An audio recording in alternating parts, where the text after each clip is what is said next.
तो फ्रेंड्स, शुरू करते हैं हम आज का टॉपिक। मैं हूं एडवोकेट राजकुमार अरोड़ा और आप देख रहे हैं अरोड़ा क्लासेस। तो फ्रेंड्स, मैं आपको बता दूं फिर से एक बार, जो नए हैं उनके लिए, कि मेरा देहरादून में अरोड़ा क्लासेस के नाम से टैली टैक्सेशन कोर्स का कोचिंग सेंटर है। जो भी अकाउंटेंट की जॉब करना चाहता है, अकाउंटेंट बनना चाहता है, वो देहरादून में अरोड़ा क्लासेस को ज्वाइन कर सकता है। 100% जॉब की गारंटी है। और जो देहरादून के आसपास की सिटीज में है, हरिद्वार, रुड़की, ऋषिकेश, विकास नगर से भी स्टूडेंट्स आते हैं, तो ज्वाइन कर सकते हैं। ये मेरा कॉन्टेक्ट नंबर है।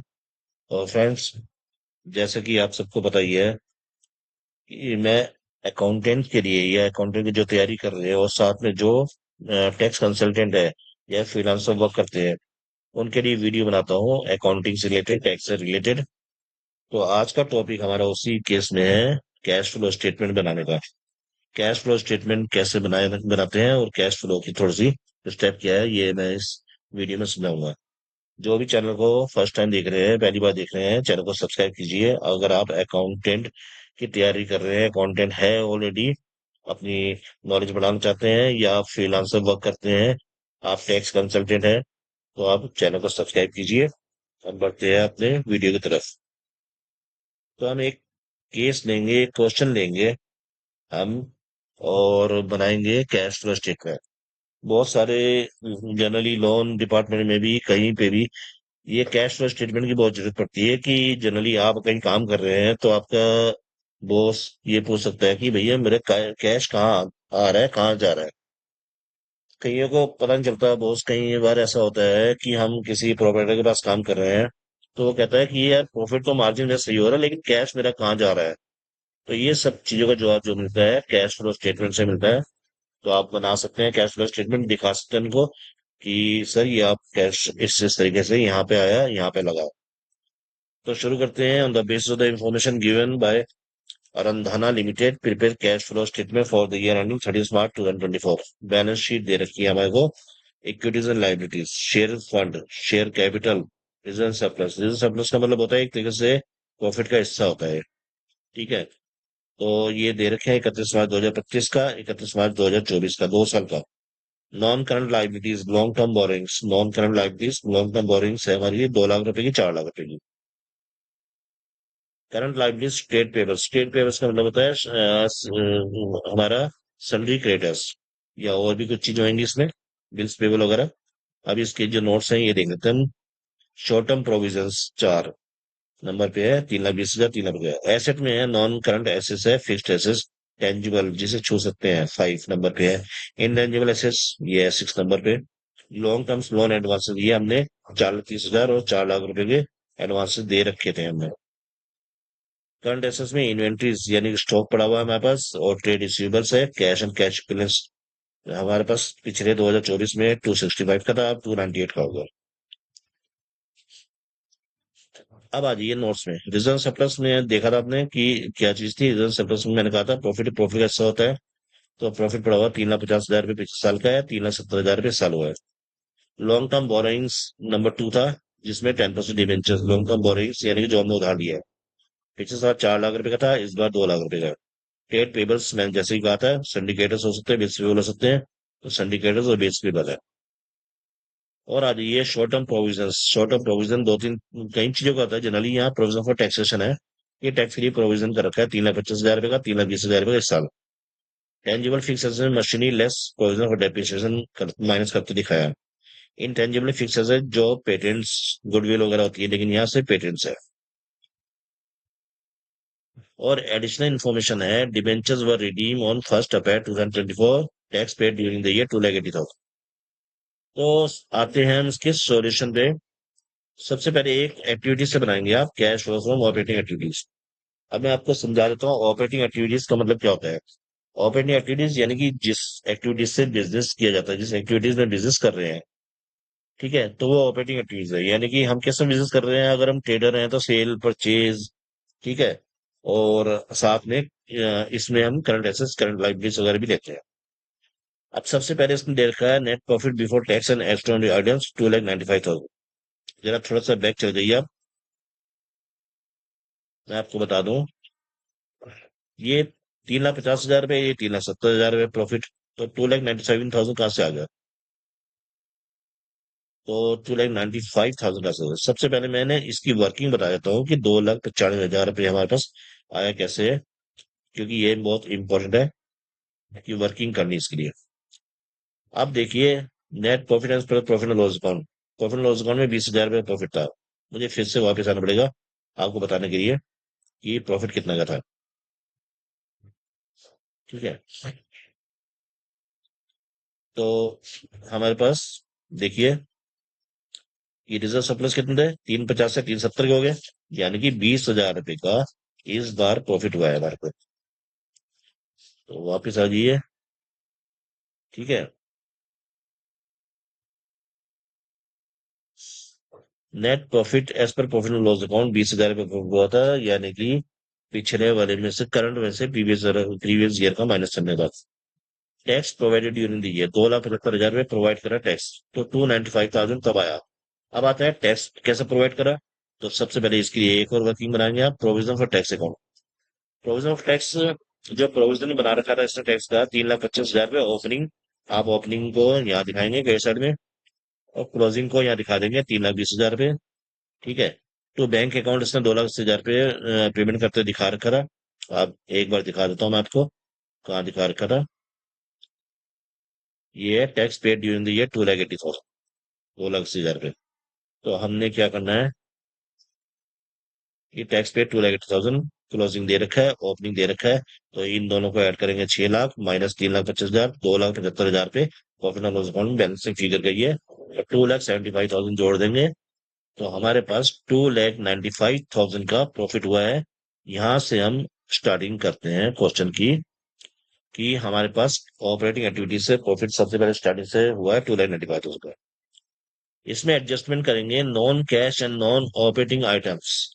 जिस खर्चे से कैश नहीं जाता है, या जो नॉन ऑपरेटिंग आइटम्स है, उस सबको आप ऐड कर देंगे, यानी कि जो बिजनेस से रिलेटेड नहीं है। जैसे कि डेप्रिसिएशन फॉर द ईयर पीछे दे रखा है, कितने का था। एमोटाइजेशन ऑफ पेटेंट्स, अब मैं आपको जरा थोड़ा सा बताना पड़ेगा कि एमोटाइजेशन ऑफ पेटेंट्स का मतलब क्या हुआ। पेटेंट्स देखिए कितने का था, 3,10,000 रुपये का, 3,02,000 रुपये का हो गया। इसका मतलब क्या है कि कम हो गया। अब ये कम क्या हो गया है कि ये कम हो गया है, तो एमोटाइज कर दिया गया है इसको, प्रॉफिट लॉस अकाउंट में दिखा दिया गया। Interest on debentures, debentures, interest on debentures, ये क्या है, हमारी नॉन ऑपरेटिंग आइटम्स है, नॉन ऑपरेटिंग आइटम्स। ये नॉन कैश है, डेप्रिसिएशन, एमोटाइजेशन, पेटेंट्स, इंटरेस्ट है, नॉन ऑपरेटिंग है। तो हमारे पास इसको 88,000 को जोड़ के 295 में 3,83,000 आ गया। ये कब आया? Operating profit before working capital changes. ये वर्किंग कैपिटल चेंज होने से पहले का प्रॉफिट आ गया 3,83,000। तो फ्रेंड्स, इसके बाद हमारे पास होता है कि डिक्रीज इन इनकी decrease in current assets, increase in current liabilities का फार्मूला। आप डिक्रीज इन करंट एसेट्स, अगर करंट एसेट्स हमारी बड़ी है, सॉरी कम हुई है, तो ऐड कर देंगे। इंक्रीज हुई है तो आप माइनस कर देंगे। ठीक है, तो हमारे पास इंक्रीज इन क्रेडिटर्स, अगर क्रेडिटर्स हमारे पास कम हो गया है, increase in current liabilities plus कर देते हैं ना। तो क्रेडिटर्स क्या है, करंट लायबिलिटीज है, तो हमने इसको प्लस कर दिया। Increase in increase in bills payable, increase bill payables payable भी क्या है कि करंट लायबिलिटीज है, इसको भी हमने दिखा दिया। Decrease in current liabilities and increase in current assets. Increase in inventories, increase हो रही है हमारी इन्वेंट्रीज, यानी कि अगर करंट एसेट्स हमारी इंक्रीज हो जाएगी तो वो आप माइनस करेंगे। और करंट एसेट्स के अंदर ट्रेड रिसीवेबल भी होते हैं, वो भी इंक्रीज हो रही है, तो माइनस कर दिया हमने। और अब हमारे पास आया है cash generated from operations 4,43,000। Payment of taxes आपने पीछे से देख लिया था, वर्किंग नोट्स में भी दे रखा है 2,80,000। Cash flow from operating activities आया 1,63,000। तो फ्रेंड्स, इतना तो हो गया हमारे पास कि ऑपरेटिंग एक्टिविटीज से कितना कैश आया, 1,63,000। ये आप नहीं देखेंगे कि आपने 2,95,000 का प्रॉफिट कमा लिया। प्रॉफिट कमाना अलग चीज है, और कैश जनरेट करना अलग चीज है। तो ये कैश जनरेट हुआ ऑपरेटिंग एक्टिविटीज से 1,63,000 का। अब आ जाइए cash flow from investing activities. Investing activities fixed asset से रिलेटेड है, कि हमने कोई एसेट खरीदी या बेची। खरीदी है तो माइनस में दिखाएंगे, बेची है तो हम प्लस में दिखाएंगे। परचेज ऑफ मशीनरी, 1,10,000 रुपए की हमने क्या करी है, खरीदी है। कैसे खरीदी है 1,10,000 रुपये मशीनरी की, कैसा है मैं आपको बैलेंस शीट में जाके दिखाता हूँ।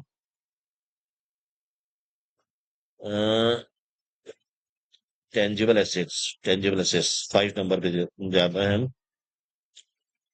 ये हमारी है मशीनरी, 4,50,000 रुपए की थी, 5,50,000 रुपए की थी, 6,60,000 रुपए की होगी। तो 1,10,000 रुपए की बढ़ गई है। इसका मतलब हमने परचेज करा होगा, खरीदी होगी। खरीदी होगी तो कैश गया होगा, कैश गया तो इन्वेस्टिंग एक्टिविटीज में cash flow from investing activities में माइनस में दिखाया। इसी तरीके से investment in long term loans and advances, हमने लोन्स वगैरह कुछ पेमेंट कर दी है। ठीक है। तो cash used in investing activities से कैश गया 1,40,000 रुपये, यहाँ से आया था 1,63,000 रुपये का आया था, यहाँ पे गया 1,40,000 रुपये का। तो फ्रेंड्स अब हमारी आती है फाइनल एक्टिविटीज, ये है फाइनेंसिंग एक्टिविटीज, यानी कि जो हमारे पास बैलेंस शीट में लायबिलिटी साइड में शेयर कैपिटल डिबेंचर्स वगैरह होते हैं, उस वो एक्टिविटीज को फाइनेंसिंग एक्टिविटीज कहते हैं, जो फाइनेंस से रिलेटेड होती है। Issue equity share, equity share issue करे हैं तो पैसा आया होगा 2,30,000 रुपये, बैलेंस शीट में देख लेना कंपैरिजन करते हुए कि 2,30,000 रुपये के इश्यू करेंगे। मैं आपको दिखा देता हूँ कि इक्विटी शेयर हमने इश्यू करे हैं। ठीक है, मैं आपको बैलेंस शीट में जाके दिखा देता हूँ। इक्विटी शेयर हमारे पास पहले 5 लाख रुपए के थे, अब 7,30,000 रुपये हो गए, बढ़ गए हैं। तो इसका मतलब हमने इक्विटी शेयर इश्यू करे, ठीक है, 2,30,000 रुपये के। उससे क्या हुआ कि 2,30,000 रुपये कैश जनरेट हुआ है, कैश आया है। तो हमने 2,30,000 रुपये का कैश जनरेट करते हुए दिखाया है यहाँ पे इश्यू इक्विटी शेयर। सेम ऐसे ही पेमेंट ऑफ इंटरेस्ट, हमने इंटरेस्ट की पेमेंट करी है माइनस के। रिडम्पशन डिबेंचर्स, यानी कि डिबेंचर्स को रिडीम कराया, यानी कि वापस दिया है पैसा डिबेंचर होल्डर को 2 लाख रुपए का। ऐसे डिफरेंस से देखना है आपने 10,000 रुपये। अब आता है net increase in cash and cash equivalent, यानी कि कैश एंड कैश इक्विवेलेंट 33,000 रुपये कैसा आया, बैक जाइए। 1,60,000 प्लस का है, 1,40,000 माइनस का है, और 10,000 प्लस का है। इनको प्लस माइनस करके नेट इफेक्ट आया 33,000। इसमें आप जोड़ देंगे opening cash and cash equivalent 2,67,000, और हमारा जो आंसर आएगा वो closing cash and cash equivalent के बराबर होगा 298।